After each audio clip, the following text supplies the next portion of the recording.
Hello and welcome to season number 2 of D.O.P.E Conversations. I am so excited to be here again. I'm glad to have you here and I'm glad to have my guest. We are going to talk about using the archives and why should we use the archives. But I'm so happy to start this season off with these wonderful people. Miss Earles from PVAMU is here with us to tell us more about the archives and how we can use it, we being faculty and students. A lot of people think it's just for faculty, but it's not. It's for students as well. And then I have Javari Henderson, one of our budding researchers that is very active in the archives, and he's going to explain some of the projects that he's working on and how he uses the archives to make his projects come alive. Miss Earles, Yes, I am ma'am. so blessed to have you. I have heard that you are the archives GOAT. So I thank you for coming on the show with us today. Well, thank you for the invitation. You're welcome. Can you tell us a little bit about what you do in the archives and what is the archives for? Well, the archive would be considered a repository where we house the historical information about Prairie View. And so we're the gatekeepers. We're open Monday through Friday, 8 to 5. And I have a colleague, Lisa Stafford, Special Collections Librarian. So we're the only 2 full-time staff members. But we do have student workers and volunteers that help us out. Wow. So if I go to the library on the 5th floor, what would I be greeted with? What would I see? Like, what would be my experience as soon as I walk through your threshold? Hopefully you'll be greeted with a smile. Okay. And then we'll say, how can we help you? And depending upon your question, your answer, we'll proceed with asking more questions. Due to technology, we have an opportunity to allow anyone who has internet to access our digital commons. Oh, okay. So the digital commons is basically an online platform where we've added our archival records in PDF format. And so we have yearbooks, catalogs, publications, newsletters, so forth. So Prairie View is a public institution, so we're open to the public. Anyone can knock on our doors, send emails, or make a phone call. Oh, that's dope. I like that. So how did you get involved in using the archives? How did you meet the GOAT? So it's actually a funny story. I was doing a history class with Professor Dr. Robinson, and from there he was looking for students to kind of do like virtual recreations of the Kirby house. Okay. And so from there, I was going to send it off to somebody else. I was like, no, can't do that. But I took on the challenge, and from there, I've sort of been thriving ever since with the archives and Miss Earles and Dr. Robinson, and they've been giving me more tasks and more work to do over the years. Okay, so we're going to rewind just a little bit. What is the Kirby house? The Kirby House. The Kirby Plantation House is, for anyone out there that knows about Prairie View A&M's unique history, it is one of the main houses that house the women of Prairie View A&M, the former Alta Vista Plantation. Okay. And so we're sort of recreating that house as well as other plantation houses throughout the neighborhood and in Texas. Oh, that's dope too. So how are you recreating it? Is it digital recreation that people can log in and follow, or how would they be able to see it? So I specifically am doing 3D recreations and virtual walkthroughs. So this semester I'm tasked with creating a website to actually upload those things so the public can see them.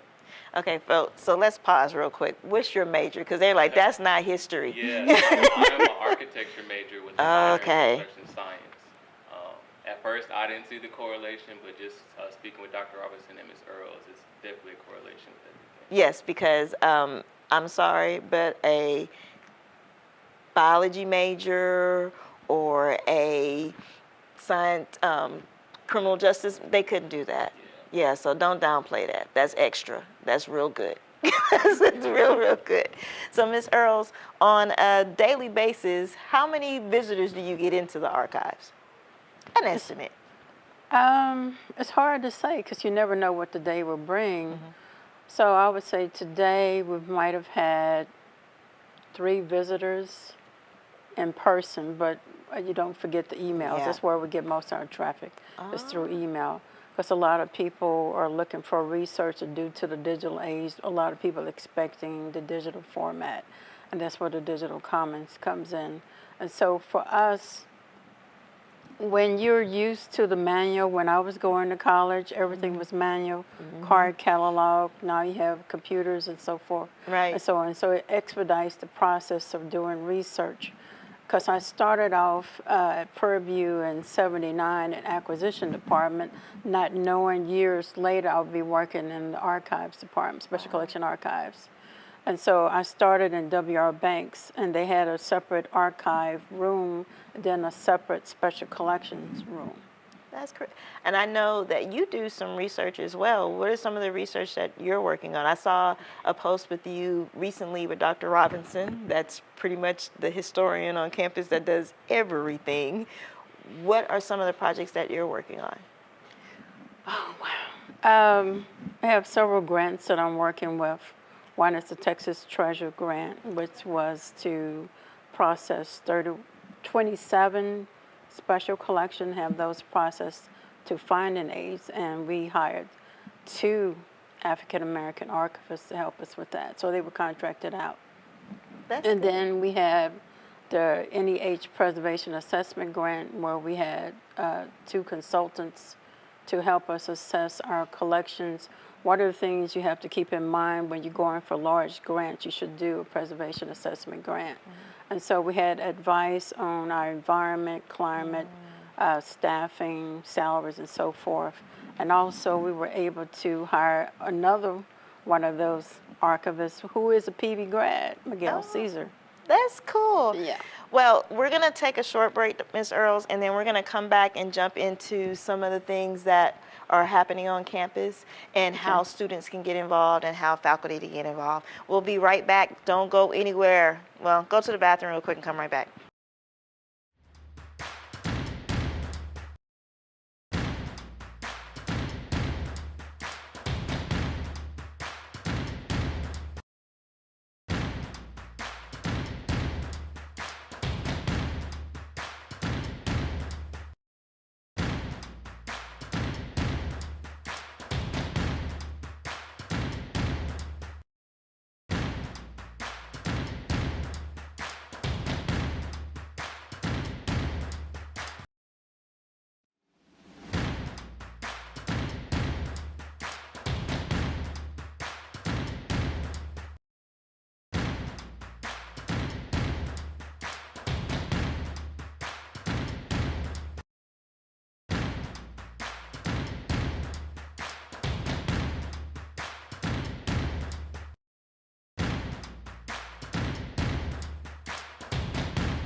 Welcome back, and thank you for returning quickly.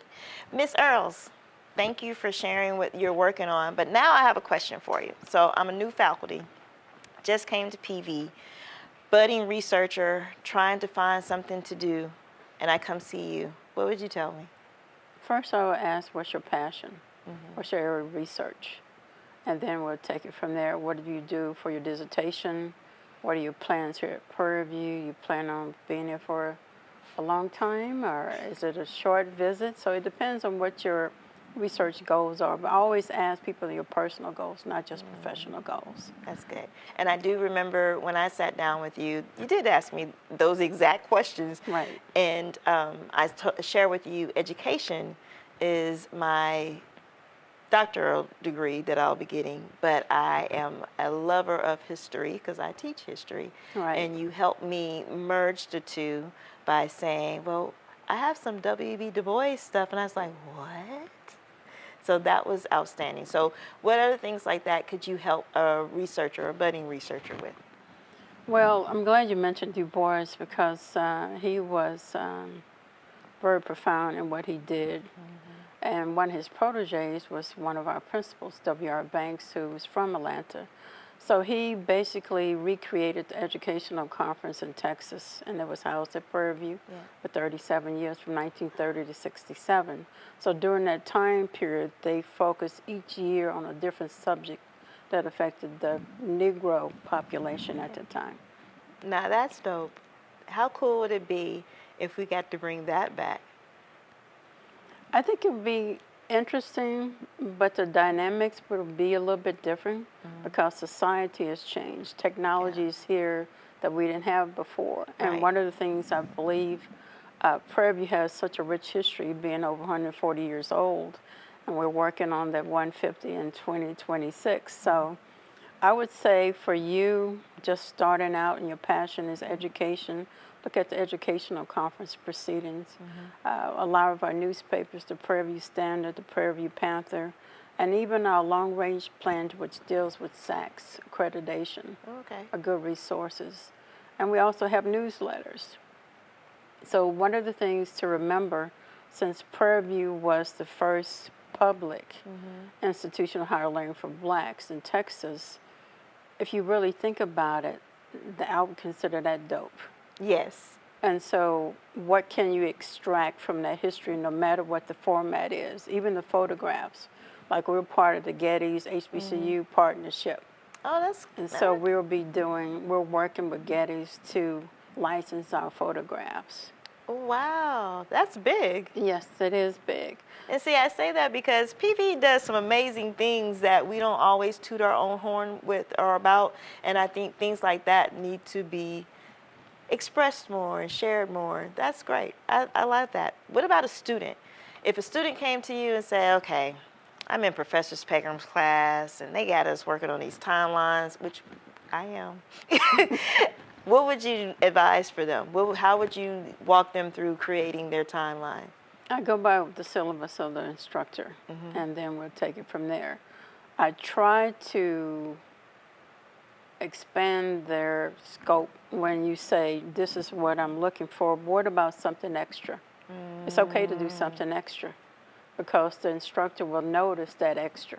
Right. So if you're just doing bare minimum, are you really getting your money's worth at Prairie View? If you're just doing your bare minimum. Said that.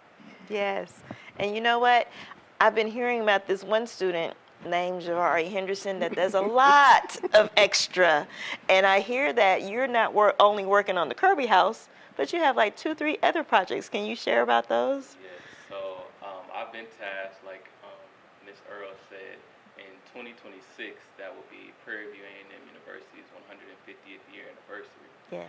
So with that, we are proposing a memorial park for Sandra Bland. So I am doing the design proposal for that, as well as working on the Kirby Plantation House, the Seaward Plantation House, and creating actually 3D printing and laser cutting models for those as well. Wow. So this is what you mean by going above and beyond, because this is definitely not a part of his syllabus. Right. But see, what he's doing, the experience he's getting from this is Dr. Robson did some article said a success outside the classroom. And so one of the things that both Dr. Robson and I believe, and I'm sure all professors, you stretch the students so that they can expand their scope. So it's not just about now. You plan on going to grad school. Do you have a possible research topic you can start the foundation while you're at Prairie View? Yes. Getting your master's or PhD or getting a medical degree. One of the things about any subject that Prairie View has taught, where they had vocational, had millinery, cabinet making and so forth, wouldn't it be interesting if we started back to vocational trades at Prairie View? Because if you look at society now, They're talking about the shortage of food Yep. and so forth and so on. When we had that freeze, how can you sustain yourself if you don't know some of the basics?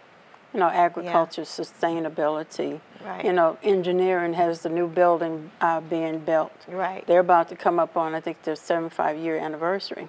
So Prairie has a rich history that needs to be told. Exactly. And I think what you're doing is amazing in the way that you are going outside of the classroom to gain the knowledge that you need to get a job in any area that you want to work in, because you took it just beyond agriculture. You took it beyond just history. You're doing some things that are going to help PV grow and help PV really bring awareness to the things that we do here. And that's good.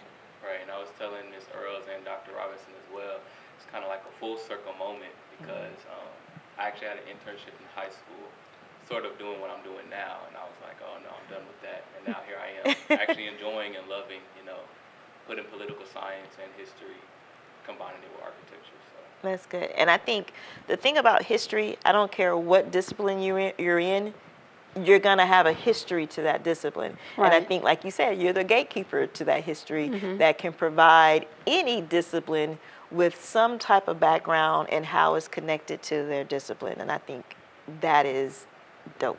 Yes. So I appreciate what you're doing. I definitely appreciate what you're doing because you're showing other students it goes beyond your degree plan, goes beyond what you see in your syllabus right now. We're going to take one more break and then we'll come back and wrap it up on how to use archives and bring awareness to what you're doing.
Welcome back. And again, Ms. Earles, now I know why you're the GOAT. Everything you just said means a lot to not just historians, not just students, but it can mean something to our community of Prairie View, because Prairie View is surrounding PVAMU, and I think we have a connection with them, but also with Houston. How can the community get involved with using the archives? Well, first of all, as I mentioned, you know, Monday through Friday, the 5 hours are open. You know, if a phone call is good, email is probably better since we're still under COVID. So if you know your topic, it's basically know what you're looking for. Okay. There's no charge to use the archives unless it's something we have to reproduce. If you want to publish something from one of our publications, you have to pay for that. But the community is always welcome. And one of the things I would like to say, 1947, there was a fire in the academic building. And from the research, due to the digital commons, we discovered that academic burned down, and so that's where most of our records were. So if we could have a drive, I guess you said, a donation of materials to digitize. If they don't want us to have them, we can give it back to them, but to digitize, to add to our collection, because knowledge is power. So anybody in our community, whether they be former students, alumni, if they have artifacts from that time period, they can just bring it to you, you'll make a digital copy, and you'll give it back to them, unless they want to donate it. That's the simple part of Okay. it. But we have to work on some details. So Okay. before somebody walk up and say, hey, this is what I have, like, hold up. Just let's talk about it. What do you want to do with this? Okay. What are your wishes? Do you want to donate? Then there's another step. If you just wanted to loan it to us, and then we could scan it if we have the proper scanning. If not, we would have to make some arrangements around campus to scan something that's oversized. Okay.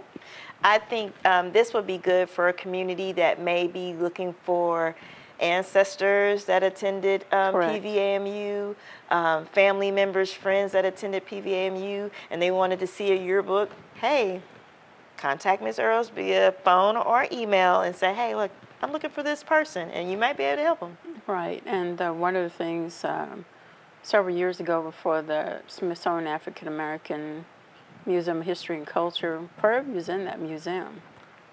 Oh, wow. So look for Prairie View in D.C. at the Wow. Smithsonian Museum. This is amazing. I should be there next week.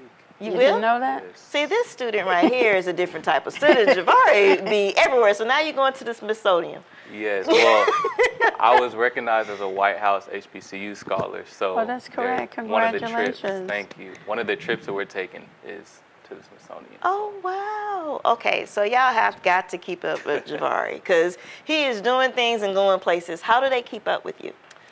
I don't even know how I keep up with myself, honestly. I don't know. It's just kind of, I've always been the type of person to, want to do more and be involved in the community. And so that's ultimately my goal once I get in my career field to give back and help people get involved within their communities. So. Awesome. So how can they follow or reach out to you on social media, email, if they want to work with you, if they want to ask, if you want to ask him some advice, how do they do that? So you can follow me on Instagram at j.vari, so that's j.varii, and then also email, that's mhenderson40@pvamu.edu. Thank you so much. And Ms. Earles, before we close, how can they get in touch with you? Email, phone call, visit. LinkedIn is probably the best I'm going to do with social media right now. Okay, will do. Thank you both for coming. I thank you for tuning in. Y'all, this season is going to be amazing. We have the president of the Alumni Association that will be on with us. We have the dean over student affairs that will be on with us. But I just more importantly want to continue to highlight what we're doing here at PVAMU because, as you know, and I know, and we know, PV produces productive people. Thank you for tuning in today. Please follow me on Twitter, Instagram, or anything else at Bikita Pegram. Have a good one. Bikita out.